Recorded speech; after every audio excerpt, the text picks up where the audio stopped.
Alhamdulillahil malikid dayyan, wassalatu wassalamu ala Muhammadin sayyidi walad, wa ala alihi wa sahbihi wa tabi'ihi ala marriz zaman.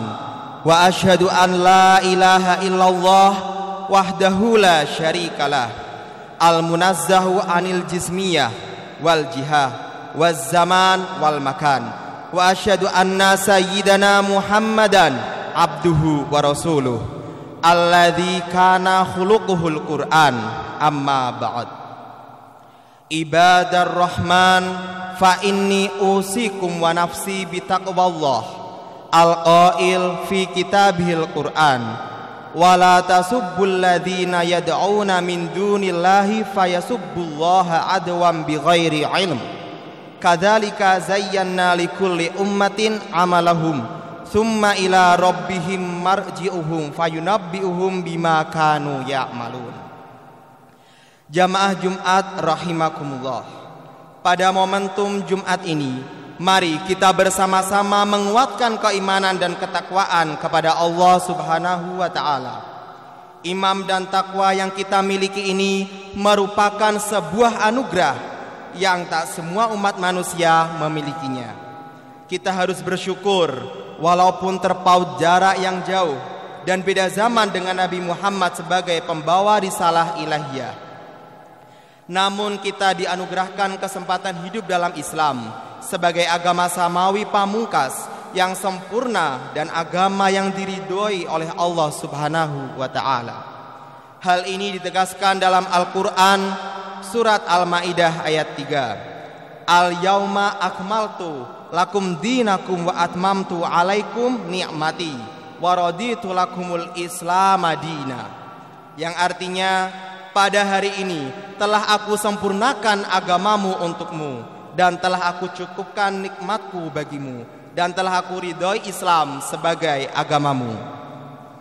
Jamaah Jumat rahimakumullah, manisnya Islam yang kita rasakan saat ini tidak akan bisa lepas dari jasa, wasilah dan lembutnya dakwah yang disampaikan Wali Songo di penjuru Nusantara. Mereka mampu memasukkan nilai-nilai Islam sebagai agama rahmatan lil alamin pada budaya dan tradisi bangsa Indonesia. Mereka mampu meyakinkan para leluhur kita dengan dakwah penuh hikmah yang memang sudah dicontohkan oleh Nabi Muhammad SAW dan juga sudah ditegaskan serta diperintahkan oleh Allah. Hal ini termaktub dalam surat An-Nahl ayat 125. Ud'u ila sabili rabbika bil hikmati wal mau'idatil hasanati wajadilhum billati hiya ahsan inna rabbaka huwa a'lamu biman dhalla an sabilihi wa huwa a'lamu bil muhtadin. Serulah manusia kepada jalan Tuhanmu dengan hikmah dan pengajaran yang baik, dengan berdebatlah dengan mereka dengan cara yang baik. Sesungguhnya Tuhanmu dialah yang lebih mengetahui siapa yang sesat dari jalannya, dan dialah yang lebih mengetahui siapa yang mendapat petunjuknya. Dalam ayat ini kita harus memahami bahwa pentingnya berdakwah dengan cara yang baik, karena hal ini didakwahkan dengan cara yang tidak baik tentu tidak akan mendapatkan hasil yang baik. Dalam konteks dakwah di Indonesia, kita harus menyadari bahwa Indonesia memiliki keragaman suku, budaya, tradisi, bahasa, dan agama, sehingga menjadi kewajiban bagi umat Islam untuk mengedepankan dakwah dengan hikmah di tengah kebinekaan tunggal ika di Indonesia yang menjadi takdir dan sunatullah. Toleransi menjadi kunci terciptanya kehidupan yang damai. Perbedaan-perbedaan yang ada di tengah-tengah kehidupan bermasyarakat tidak boleh menjadi pemicu konflik akibat arogansi dan prinsip merasa paling benar sendiri. Perbedaan-perbedaan yang ada sudah seharusnya menjadi kekuatan untuk bersama membangun kehidupan yang harmonis, penuh dengan toleransi, serta tidak saling menyakiti dan menyalahkan keyakinan dan kepercayaan orang lain. Allah Subhanahu wa ta'ala berfirman dalam Al-Quran surat Al-An'am ayat 108. Wala tasubbul ladzina yad'una min dunillah fayasubbullaha adwam bighairi ilm. Kadzalika zayyana likulli ummatin amalahum summa ila rabbihim marji'uhum fayunabbi'uhum bima kanu ya'malun.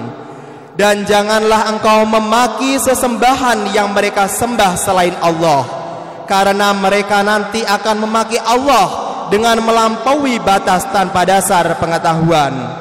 Demikianlah kami jadikan setiap umat menganggap baik pekerjaan mereka, kemudian kepada Tuhan tempat kembali mereka, lalu Dia akan memberitahukan kepada mereka apa yang telah mereka kerjakan. Jamaah Jumat rahimakumullah, ayat ini secara khusus ditujukan kepada kita umat Islam tentang bagaimana seharusnya kita bersikap menghadapi sesembahan orang di luar Islam. Ayat ini diturunkan saat suatu ketika orang-orang Islam mencaci maki berhala, sesembahan orang-orang kafir. Kemudian mereka dilarang Allah melalui Nabi untuk tidak memaki-makinya.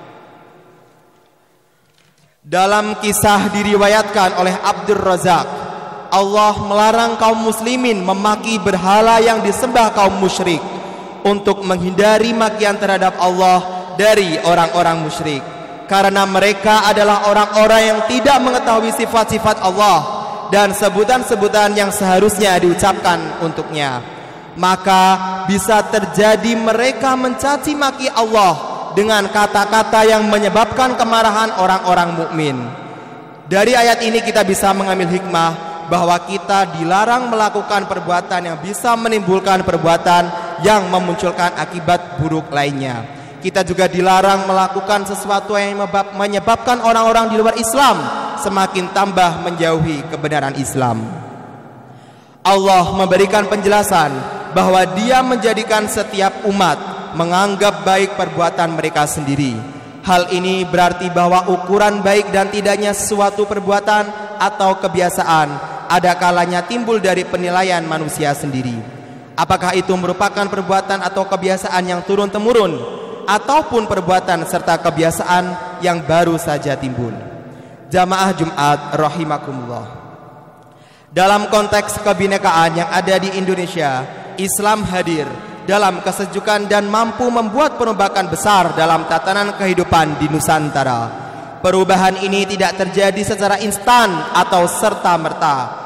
Butuh waktu bagi Wali Songo untuk memasukkan nilai-nilai Islam. Akselerasi dakwah pun akhirnya dilakukan dengan menjadikan tradisi sebagai salurannya. Media gamelan, seni wayang, dan berbagai tradisi bangsa Indonesia mampu diwarnai dengan keislaman dan ketauhidan, dan serta tidak merta langsung menyalahkan sepenuhnya, tetapi juga tidak membenarkan semuanya. Dakwah yang dicontohkan Wali Songo mampu mengganti muatan-muatan tradisi lokal yang bertentangan dengan ajaran dasar Islam tanpa memicu polemik dan konflik, terlebih penentangan yang mengakibatkan pertumpahan darah. Kita pun wajib bersyukur karena keberhasilan dakwah Wali Songo dan toleransi bangsa Indonesia yang mampu terjaga sampai saat ini, menjadikan Indonesia percontohan dunia dalam kerukunan. Banyak tempat ibadah yang berdekatan bahkan berdampingan di Indonesia, dan umatnya hidup rukun dan damai. Keragaman dan kedamaian seperti ini sangat langka ditemukan di berbagai penjuru dunia. Jamaah Jumat rahimakumullah, dengan kondisi damai seperti ini kita bisa merasakan sendiri ketenangan dan kekhusyukan beribadah tanpa ada gangguan konflik dan peperangan. Anugerah ini harus kita syukuri dengan menjaga serta meningkatkan toleransi pada setiap perbedaan. Jangan karena ulah segelintir orang yang merasa paling benar sendiri kita ikut-ikutan bertindak intoleran dan terprovokasi sehingga memunculkan ketidakharmonisan dalam kehidupan bermasyarakat. Semoga Allah Subhanahu wa taala senantiasa memberikan perlindungan dan hidayahnya kepada kita semua, sehingga kita mampu menyelaraskan antara Islam, tradisi, dan toleransi dalam kehidupan kita sehari-hari. Amin. Barakallahu li wa lakum fil Qur'anil Karim wa nafa'ani wa iyyakum bima fihi minal ayati wa dzikril hakim wa taqabbalallahu minni wa minkum tilawatahu innahu huwas samiul alim wastaghfiruhu innahu huwal ghafurur rahim.